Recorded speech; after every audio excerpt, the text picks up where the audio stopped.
Rahim. Assalamu alaikum wa rahmatullahi ta'ala wa barakatuh. Alhamdulillah wa kafa wa salawatu rabbi ala habibihi al-mustafa wa ala alihi wa ashabihi lil wafa, amma ba'd. Tumshukuru Mwenyezi Mungu Subhanahu wa Ta'ala kwa kila hali, tukiwa bado katika kumi la rahma, na tumuona Mwenyezi Mungu Subhanahu wa Ta'ala namna alivyoturuzuku mvua. Inshallah iwe mvua ya baraka, iwe mvua ya mazao. Mtume sallallahu alaihi wasallam, au kama tunavyofundishwa katika dini, pindi mvua inaponyesha tumuombe Mwenyezi Mungu Subhanahu wa Ta'ala, tuseme Allahumma sayyiban nafi'an, ewe Mwenyezi Mungu ijalie ni kimvua ambao kwamba chenye manufaa. Inshallah Mwenyezi Mungu aturuzuku manufaa ya mvua ambao kwamba inayoendelea. Hii yote ni takhfif kutoka kwa Mwenyezi Mungu Subhanahu wa Ta'ala. Somo zetu ziweze kuwa mzuri, ziweze kuwa hafifu, ziweze kuwa ndani yake mtu apate kufunga bila taabu.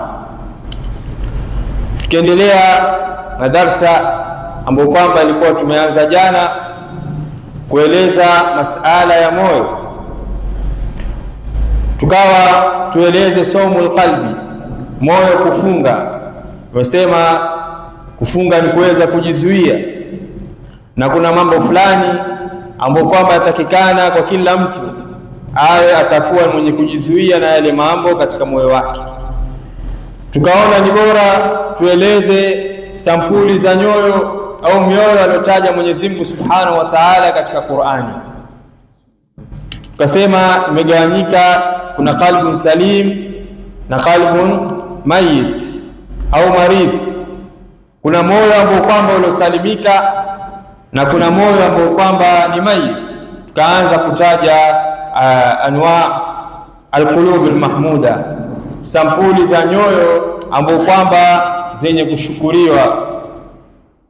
Tukaeleza kuna alqalbu salim, kuna alqalbu almutmain, kuna alqalbu almunib, moyo wenye kurudi kwa Mwenyezi Mungu. Tukasema kuna alqalbu alwajid, moyo ambao kwamba wenye kumwogopa Mwenyezi Mungu. Leo tuone alqalbu alkhashi, moyo ambao kwamba wenye kuwa na khushu'. Khushu' maana yake nini? Ni dhul, kujidhalilisha. Na mtu ni wajibu kwake awe na khushu', haswa katika swala. Anatuambia Mwenyezi Mungu Subhanahu wa Ta'ala, kad aflaha almu'minun alladhina hum fi salatihim khashi'un, hakika wamefaulu wale ambao kwamba wenye imani, wale ambao kwamba katika swala zao kuna khushu', kuna kujituliza, kuna sakina, kuna itmiinan. Kiwa ndani ya swala, kama tulivyosema, ujue uko mbele ya Mwenyezi Mungu Subhanahu wa Ta'ala, ujue umesimama mbele ya Mwenyezi Mungu Subhanahu wa Ta'ala. Yatakikana uwe na khushu', ukuwe na mtu ambaye kama ni mdhalilifu mbele ya Mwenyezi Mungu Subhanahu wa Ta'ala. Hakika wamefaulu waumini wale ambao kwamba katika swala zao wenye khushu' katika swala zao. Kwa hivyo Mwenyezi Mungu akataja akasema, takhsha qulubuhum li dhikrillah, nyoyo zao zenye kuwa laini, zenye kudhalilika anapotajwa Mwenyezi Mungu, au pindi wanapomtaja Mwenyezi Mungu Subhanahu wa Ta'ala. Kisha kuna sampuli za nyoyo ambapo kwamba alqulubul madhmuma, nyoyo ambapo kwamba zenye kutukanika. Ya kwanza alqalbul marid, moyo ambao kwamba wenye maradhi. Moyo mwenye maradhi ni upi? Qalbun fihi shak, siku zote mtu moyo wake una shaka, kila kitu akifanya ana shaka, yani shaka ndio imekuwa zaidi kwake. Au nifaq, au moyo ambao kwamba wenye unafiki ndani yake, au shahwa, au moyo ambao kwamba wenye shahwa, wenye matamanio, ndio unaitwa alqalbul marid. Ndio Mwenyezi Mungu asema fi qulubihim maradun fazadahumullahu maradha, katika nyoyo zao wana maradhi. Kwa hivyo moyo ambao kwamba ni maridhi ni moyo ambao kwamba ndani yake mtu anashaka, moyo unaoshaka. Mwingine watu wana shaka tofauti, mwingine atia shaka pia Mwenyezi Mungu yuko ama hayuko, mwingine ana shaka swala hii au amali unazozifanya ni vipi, yani mtu ile shaka imekuwa ni aghlabia kwake. Au unafiki, ambao kama tulisema unafiki ni mtu kudhihirisha sura nyingine na katika moyo wake kuna kitu kingine, kama yule rasul munafiqin Abdullah bin Ubay bin Salul alikuwa adhihirisha yompenda mtume sallallahu alaihi wasallam, lakini katika moyo wake alikuwa hampendi mtume. Kwa hivyo moyo wenye nifaq ni moyo ambao kwamba ni maridhi. Alqalbul qasi, moyo ambao kwamba yulosusua, ambao kwamba qalbun la yalinu liliman, moyo ambao kwamba hulainiki katika imani, yani moyo mgumu, kama yanavyosema Mwenyezi Mungu, waja'alna qulubahum qasiya, mgumu ulosusua kabisa. Ni qalbun ambao kwamba ni katika qulubul madhmuma. Kuna alqalbul ghafil, moyo ambao kwamba ulioghafilika, ambao kwamba ni moyo almasdud an dhikrillah, moyo ambao kwamba uko mbali na kumtaja Mwenyezi Mungu Subhanahu wa Ta'ala, moyo wenye kupanyongo kumtaja Mwenyezi Mungu Subhanahu wa Ta'ala, moyo ambao kwamba la raghbata lahu, moyo ambao kwamba hauna kupenda kumtaja Mwenyezi Mungu Subhanahu wa Ta'ala, ndio alqalbul ghafil, moyo ulioghafilika ambao kwamba usomtaja Mwenyezi Mungu Subhanahu wa Ta'ala. Ni katika moyo ambao kwamba haitakikani muumini kuwa nao. Takikana wadhakirina Allah kathiran, tuwe wingi wa kumtaja Mwenyezi Mungu Subhanahu wa Ta'ala, tena hususan katika Ramadhani. Fanya wingi kuleta tasbih, kumsalia Mtume sallallahu alaihi wasallam.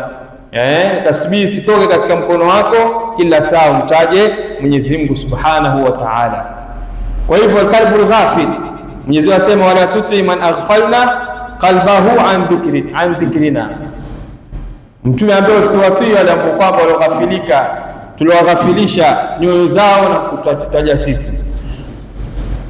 Kisha kuna alqalbul matbu, moyo ambao kwamba au almakhtum, uliopigwa chapa, alladhi khatama Allahu alayhi alkufri wa tabaa Allahu ala qulubihim, Mwenyezi asema walipigwa chapa katika nyoyo zao. Kwa hivyo moyo uliopigwa chapa ni moyo ambao kwamba hauwezi kuizunduka wala hauwezi kurudi kwa Mwenyezi Mungu Subhanahu wa Ta'ala. Hivyo hizi ni sampuli za qulubul almadhmuma, nyoyo ambao kwamba zilotukanika, ambayo kwamba haitakikani Muislamu kuwa na nyoyo sampuli namna hii. Na zote hizi tumuombe Mwenyezi Mungu Subhanahu wa Ta'ala ayuthabbit qulubana ala al-imani wa ta'a.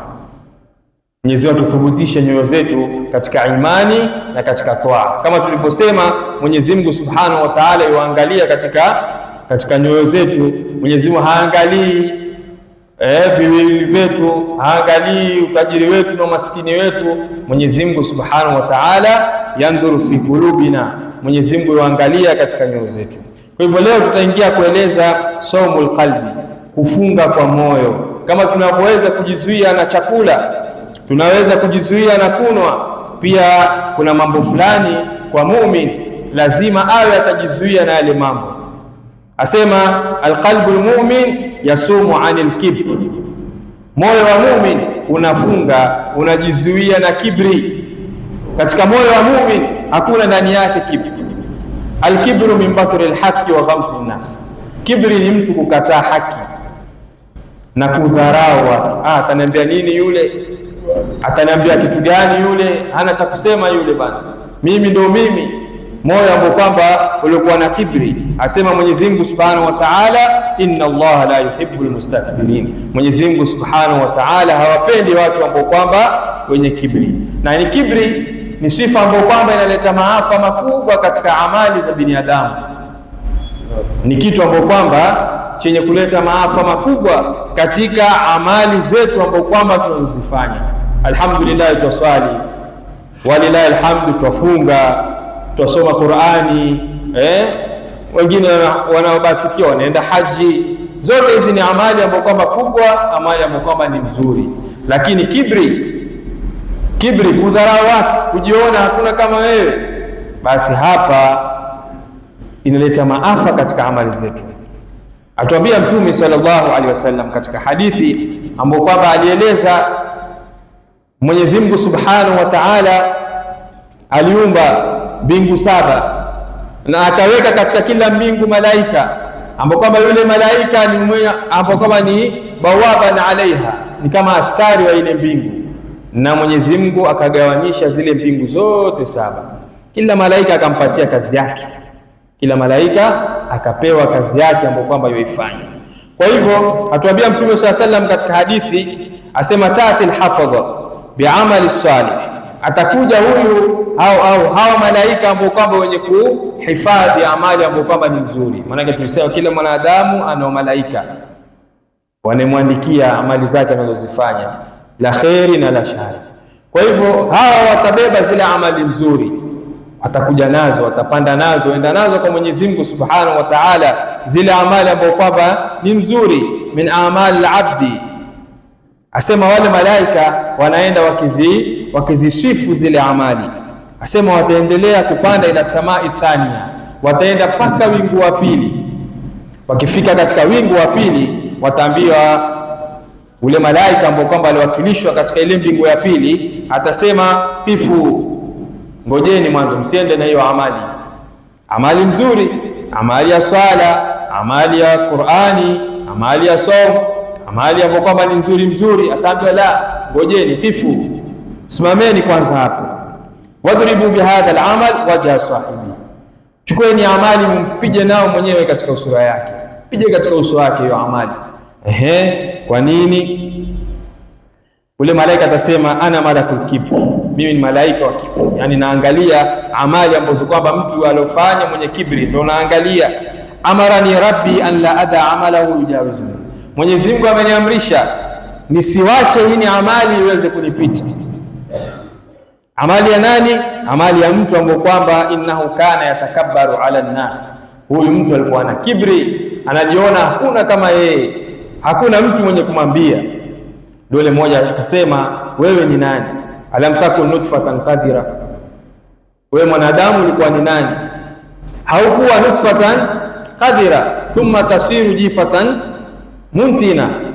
Asema wewe mwanadamu ulikuwa ni nutfatan qadira, mtu afai kuwa na kibri, ulikuwa ni tone la manii chafu. Umetoka wapi? Njia ulioingia na uliotokea kuja katika binadamu njia gani? Ni njia ambayo kwamba watu wenyewe wanastiri isionekane. Vipi utakuwa na kibri? Vipi utajiona hakuna kama wewe? Hakuna mtu mwenye kukwambia, unajifurisha, unajipandisha juu, hakuna mtu ataniambia mimi. Huyo ni mtu gani ataniuliza mimi? Kibri. Unadharau watu. Asema wewe mwanadamu ulikuwa nutfatan qadira, wewe ulikuwa mtone la manii tena chafu. Thumma tasiru jifatan muntina, kisha baada ya wewe kufa utakuwa nini? Utakuwa ni mzoga tena wenye kutoa harufu mbaya. Utakuwa ni mzoga, maana yake wewe hata si kitu. Ndio utaona hata mwanadamu waambiwa ile harufu yake anapokufa ni mbaya zaidi hata kuliko ya wanyama. Anapokufa, anapooza mwanadamu, harufu yake ni mbaya zaidi hata kuliko hizo za ng'ombe na mbuzi wanapokufa, yake ni mbaya zaidi. Ndio maana akachimbiwa, akafunikwa chini huko, ile harufu isifanye nini? Isiweze kutoka. Vipi wewe unajifanya una kibri? Vipi tunajifanya hakuna kama sisi, tunajifurisha? Kibri ni sifa ambayo kama ni mbaya. Kwa hivyo mtu ambaye kwamba mwenye kibri, amali yake haipiti katika wingu wa tatu, hapo wingu wa pili, hata si wingu wa tatu, wingu wa pili. Mtu yote mwenye kibri, mwenye kufanya kibri kwa watu, amali yake mtu kama yule haipiti katika wingu wa pili, inarudishwa nayo, anapigwa nayo katika usura yake au katika uso wake. Ndio Mtume sallallahu alaihi wasallam asema kuna watu watatu, la yukallimuhumullahu yawmal qiyama wa lahum adhabun alim. Kuna watu watatu Mwenyezi Mungu hata uzungumza kabisa nao siku ya kiyama, na watakuwa na adhabu ambayo kama ni kali sana. Asema mtu wa kwanza, sheikhun zani, ni mzee mwenye kuzini. Ni mzee tena, umri umeenda, lakini yeye na wasichana ni hivi, anataka kufanya hivi, anataka kufanya hivi, badala sasa kutulia kurudi kwa Mwenyezi Mungu Subhanahu wa Ta'ala, umri tena umeenda. Ndio hapa tukumbuka kile kisa ambapo kwamba mmoja katika manabii alikuwa yeye na malakul mauti wanazungumza, yani akamwambia bana, malakul mauti, siku ya kabla hujakuja kunitoa roho, uje uniambie kwanza. Uje ufanye nini? Uje uniambie bana, siku fulani mimi nitakuja kufanya nini? Kutoa roho. Mwambia sawa, nitakuletea ishara, utaona. Asiakaa mara ile malakul mauti akaja, akamwambia sasa tayari. Akamuuliza mbona huko niambia? Sema nilikuambia wewe ndo. Asema jambo la kwanza ninalokuambia sasa iko karibu. Wewe ulikuwa nywele zako zote katika kichwa chako ni nyeusi, lakini sasa uko vipi? Zimekuwa nyeupe. Ni alama moja hii kwamba tayari sasa wakati unafanya nini? Unakurubia. Nywele zilikuwa nyeusi zenye kupendeza, sasa zimekuwa nyeupe. Wewe ulikuwa unatembea kwa miguu yako miwili, sasa uwezi kutembea mpaka uwe na labda na bakora ndio uweze kujizuia. Hiyo pia ni alama kwamba tena time imefanya nini? Imesonga. Kwa hivyo mtu anapokuwa katika umri amesongea mbele, ndio uzidi zaidi kurudi kwa Mwenyezi Mungu Subhanahu wa Ta'ala. Labda katika wakati ubarobaro ilikuwa hauhudhurii katika misikiti pengine, lakini sasa kila umri ukienda mbele urudi sasa, uanze kurudi zako msikitini, uanze sana kusoma Qur'ani. Manake hii ni ishara kwamba wewe umekuwa mzee, ni ishara kwamba sasa time inakaribia. Hatusemi hivi tukaona labda wazee peke yao ndio wanaokwenda, la, au ndio wanaokufa.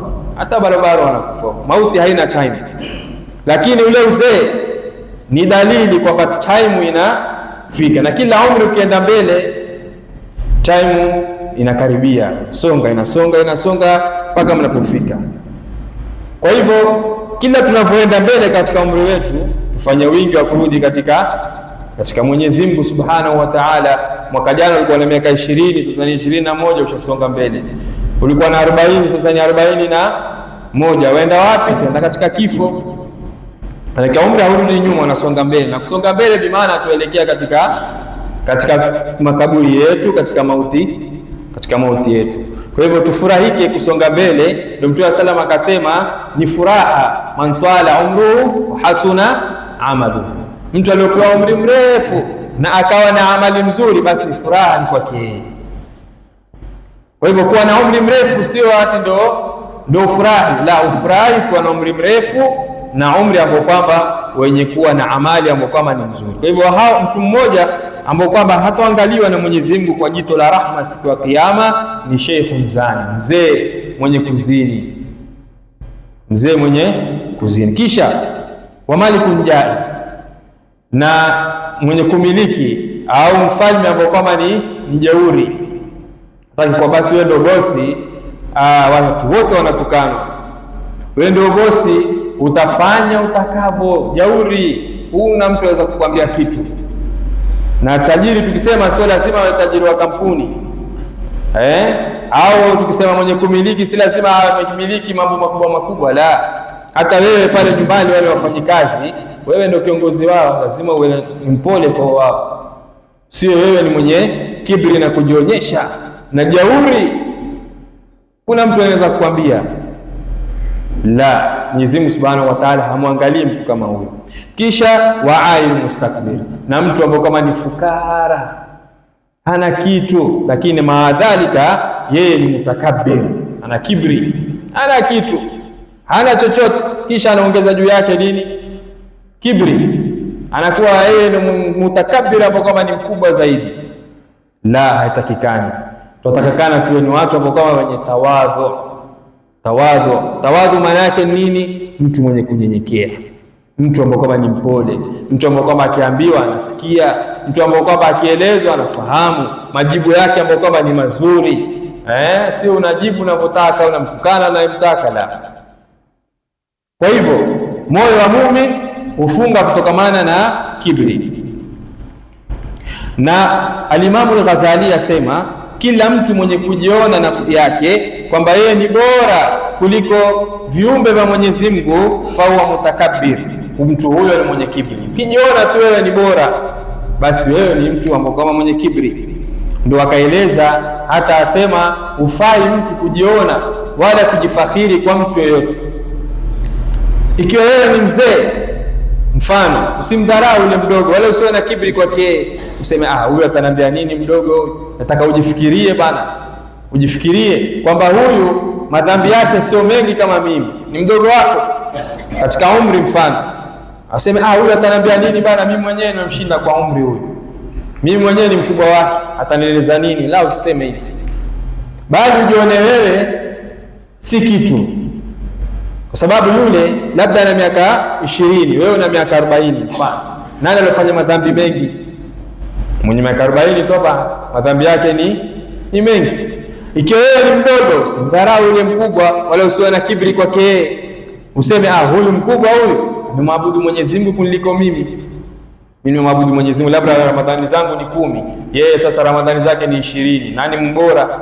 Takuwa yeye ni bora kuliko mimi. Ukiona mtu labda hajasoma, wewe umesoma zaidi kumshinda, usimdharau, usiseme huyu bana atanambia nini, mtu hajasoma kitu huyu. La, sema bana, huyu anamwasi Mwenyezi Mungu bijahili, labda alikuwa hajui yamwasi Mwenyezi Mungu, na mimi namwasi Mwenyezi Mungu biilmi, najua mimi hii haifai na mimi ndo nafanya. Nani bora? Ni yeye. Wewe unafanya na unajua kwamba hii ni haifai. Kwa hivyo hapa inatufundisha kwamba hatufai kufanya kibri kwa mtu yeyote. Mkubwa asimuone kibri mdogo, mdogo asimuone kibri mkubwa, na ule ambao kama mwenye kujua asiwe na kibri kwa yule asiyojua, na yule asiyojua asiwe na kibri kwa yule anayejua. Kwa hivyo qalbul mu'min yasumu anil kibri, moyo wa mu'min unafunga kutokamana na kibri. Kwa hivyo hii ni moja katika zile ambazo kama tutakazozieleza, bado mbili ambazo kwamba ni muhimu sana pia kuzijua, kwamba moyo wa muumini pia uweze kufunga na mambo kama hayo. Inshallah kesho tutakuja kumalizia mambo mawili ambapo kwamba moyo wa muumini haufai kuwa na hayo mambo mawili. Leo tumeeleza jambo moja ambapo kwamba tumesema moyo wa muumini yasumu anil kibri, moyo wa muumini unafunga na kibri. Ndio Mwenyezi Mungu aweze kutukubalia amali zetu ambapo kwamba tunazozifanya. Mwenyezi Mungu tujalie min alladhina yastami'una alqawla fayattabi'una ahsana. La ilaha illa